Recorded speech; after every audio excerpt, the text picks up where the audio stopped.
Hey everybody, my name is Becca Reese, and this is my presentation for NHM 509 for communicating epidemiological evidence. So my question that I chose to study was the effect that vegan diets have on pregnancy outcomes. It is known that vegan or plant-based diets can cause a few deficiencies in vitamins such as B12, B2, vitamin D, calcium, zinc, iron, and other vitamins and minerals. Pregnant women who consume certain types of plant-based diets may have an impact on the developing fetus's birth weight, bone density, metabolism, insulin resistance, risk of vitamin deficiency, and other birth complications. And so that was my question, to figure out if there is an effect that vegan diets, when consumed by the mother, can have on the pregnancy outcomes. So important terms to know throughout the presentation include vegan, which is plant-based products only, lacto-ovo-vegetarian or LOV, which includes plant-based products and dairy and eggs, but is still a meat-free diet. Fish eaters, also known as pescatarians, but are known as fish eaters throughout one of the studies, that consume plant-based products, dairy, eggs, and fish. Fish, poultry vegetarians who consume plant-based products, dairy, eggs, fish, and poultry. Or you can say that they don't consume pork or red meat. And then omnivores who consume animal and plant-based products. So the first study I want to get into is a prospective observational study, which is a type of epidemiological study.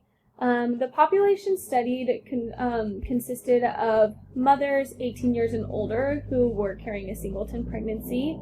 They had maintained the same diet for at least 3 months prior to their pregnancy and throughout their current pregnancy. So they couldn't have consumed a vegan diet and switched to an omnivore diet or vice versa. They were recruited in differing stages of their pregnancy at different gestational ages, and 273 women enrolled. So they were divided into categories based on their previous and current diet. There were 60 people who classified as vegan, 64 lacto-ovo-vegetarians, 37 fish eaters, and 112 omnivores. They were asked to fill out questionnaires about their previous diet, and they were not given any dietary consultation by a registered dietitian, nurse, or other, to help not skew any of their answers and to get their real honest answers.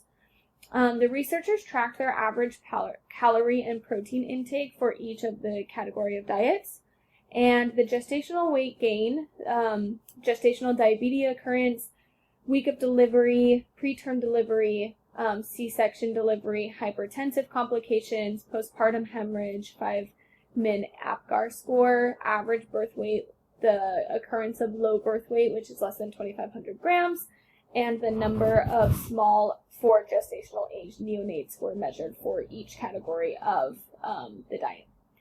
And for their statistical analyses, they used a one-way ANOVA and a chi-square test to evaluate differences between the 4 categories, as well as a hierarchical linear regression model to predict the neonatal birth weight and maternal gestational weight gain. So for the results, the vegan diet group showed an increased risk for having a small for gestational age neonate in comparison to the omnivore group, and the vegan group showed a lower mean birth weight of the neonate, even though they were still within the normal range in comparison to omnivores and the lacto-ovo-vegetarians. So the neonates born to a vegan mother still had birth weights within the normal range as a mean, but they were just lower as a mean than the other 2 groups. The vegan mothers had a lower gestational weight gain in comparison to the omnivores, and no difference was found between the 4 diet groups for the incidence of hypertensive complications, gestational diabetes, or preterm birth. And so some of the conclusions that the study had made include that vegans are often leaner than an omnivore mother or person, and thus have a lower BMI than omnivores, which could have contributed to the smaller amount of weight gain and the more incidence of a small for gestational age neonate. Some strengths and limitations of the study. Demographics that may have played a part in the results were not categorized or included in the study, which the study also mentioned. For example, alcohol use, smoking, educational, or any socioeconomic level did not play a part. As well as the type of vegan diet. We know that not all vegan diets are created or consumed equally, and so that can play a part. Even though things can be plant-based, we know that it doesn't always mean a whole food. And on the other aspect as well, on the omnivore diet, that's a huge category of food, and so that wasn't really played a part. It was into the study. It was just if it was plant-based or not. But a strength is, it is one of the first studies to have the vegan diet be its own category rather than be included in the vegetarian or other place diet categories, which has paved the way for other studies to include a vegan diet category. So the second study is the adherence to different forms of plant-based diets and pregnancy outcomes in the Danish National Birth Cohort. This is also a prospective observational study between the years of 1996 and 2002. There was over 100,000 women that were originally, 100,000 births, but they could be included multiple times, so it was 90-something thousand people.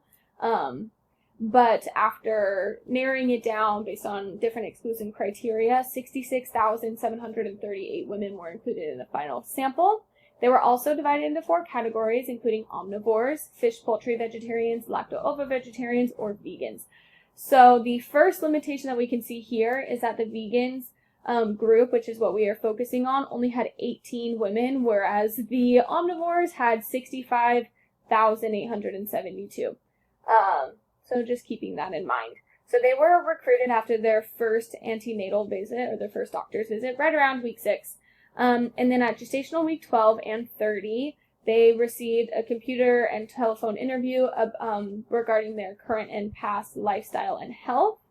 And then gestational week 25, they completed a written 360-item food frequency questionnaire. So their kcals, macronutrients, fiber, and micronutrients were analyzed for all 4 categories from the week 25 food frequency questionnaire. And then something cool about this study is that the micronutrient supplementation was also included on the food frequency questionnaire and analyzed, which is super important, especially with pregnant mothers who are consuming most likely a prenatal vitamin, especially in a vegan diet. If they do need to if they need a higher dosage of something like vitamin B12 or iron or folate, they could that can be used in supplementation. And so the birth weight, birth length, gestational age, low birth weight occurrence, small for gestational age occurrence, male or female infants, spontaneous delivery, induced labor, C-section, iron deficiency before week 30, gestational diabetes, and preeclampsia were also measured in all 4 categories.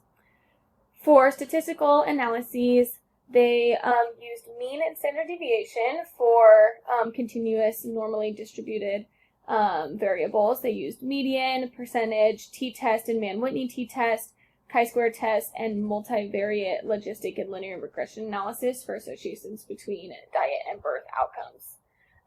For the results, vegan mothers had a higher incidence of low birth weight by 160 grams negative compared to omnivore mothers. The length of gestational age was, length of gestation was about 5 days longer in vegan mothers. So omnivore mothers delivered their babies about 5 days earlier than vegan mothers. Vegan mothers had a higher incidence of low birth weight by 8.6% more than omnivore mothers, and had a higher incidence of preeclampsia of 8.5% more than omnivore mothers. So their conclusion was that following a strictly vegan diet may increase the risk of low birth weight and preeclampsia during pregnancy and birth.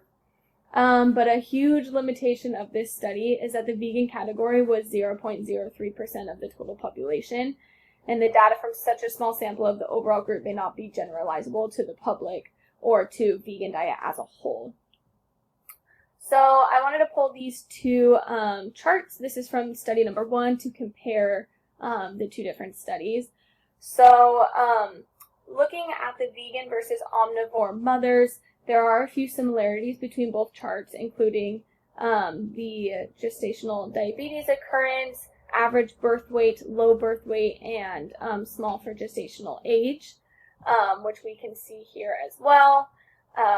They also both measured the C-section occurrence, but that didn't follow any trend or have any association over the two studies. So the overall conclusion is that strictly adhering to a vegan diet before and during pregnancy may increase risk of small for gestational age and low birth weight newborns, as we saw that with both of the studies. Following a vegan diet may decrease risk of gestational diabetes, seen in both of the charts that each study showed that there was a lower rate of gestational diabetes in mothers who followed a vegan diet. Adhering to a vegan diet may increase risk of preeclampsia, but that was only shown in study number 2, as study number 1 didn't measure for that. And there was no clear association between vegan and omnivore diets and a C-section delivery. Further research areas could include larger populations of pregnant people following a vegan diet.